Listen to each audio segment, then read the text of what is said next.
பார்டரை வச்சு கழுத்தில் இந்த மாதிரி டிசைன் எப்படி தைக்கிறதுன்னு பார்க்கலாங்க. இல்லை இப்படி ஒரு சிம்பிளாக நீங்கள் ஒன்று கட் பண்ணி தைச்சி பாருங்கள். அதை நீங்கள் 1 இன்ச்சுக்கு கட் பண்ணிக்கோங்க.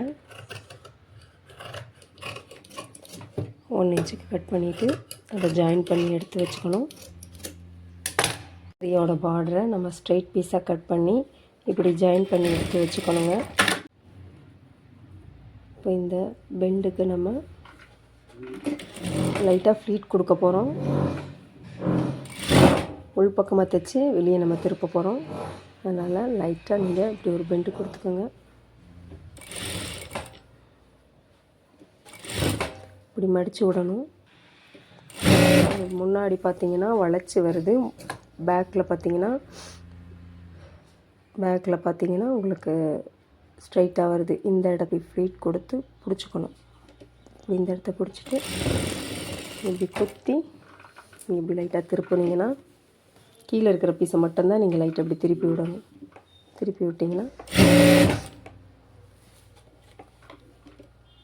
பாருங்கள் ஃப்ரெண்ட்ஸ், இந்த இடத்துக்கு கரெக்டாக இந்த கார்னர் வர இடத்துல ஒரு மடிப்பு கொடுங்க. கொடுத்து கரெக்டாக அந்த இடத்துல குத்திட்டு லைட்டாக இந்த ப்ளவுஸை திருப்பி விட்டு இங்கே இந்த 1 இன்ச் துணியை திருப்பி விட்டு ஸ்ட்ரைட்டாக அடிங்க. இந்த மாதிரி ஜாயின் பண்ணதை பேக் சைடாக எடுத்து விட்டுறணும். திரும்ப இந்த ஃப்ரண்ட்டில் நம்ம ஃப்ளீட் பிடிக்கணும். இந்த இடத்துல இப்படி லைட்டாக ஒரு ஃப்ளீட் கொடுத்துக்கோங்க. அப்போ தான் உங்களுக்கு திரும்பி கொடுக்கும். நல்லா இந்த கார்னரில் நம்ம லைட்டாக வெட்டி மடித்து விட்டுறணும். இந்த கார்னரை மடித்து அது மேலே ஒரு ஸ்டிச்சிங் கொடுத்துக்கோங்க. இப்போ இந்த எக்ஸ்ட்ரா இருக்கிறதெல்லாம் வெட்டிட்டு லைட்டாக ஒர்க் கொடுத்துக்கோங்க. அதே மாதிரி இந்த வர இடத்துல ஒரு கட்டு கொடுத்துக்கோங்க. இந்த திரும்புகிற இடத்துல கட் கொடுத்தா தான் உங்களுக்கு அழகாக திருப்பி முன்பக்கமாக அழகாக வரும். ஈஸியாக இதை அப்படியே மடித்து அடிச்சுக்கலாங்க. பிசுறு இருந்தால் அதை லைட்டாக கட் பண்ணிடுங்க.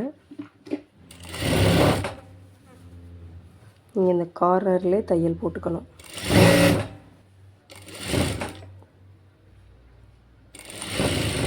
இந்த மாதிரி தைச்சி நீங்கள் ஃபினிஷிங் பண்ணிவிட்டு திருப்பி நமக்கு இந்த ஓரத்தையல் ஒன்று போட்டுக்கணும். எங்கே நம்ம ஆரம்பித்தோமோ அங்கேருந்து திருப்பி நீங்கள் டான் கொடுத்து ஓரத்தையல் போட்டுக்கோங்க. ஓகே, தேங்க்யூ ஃபார் வாட்சிங் ஃப்ரெண்ட்ஸ்.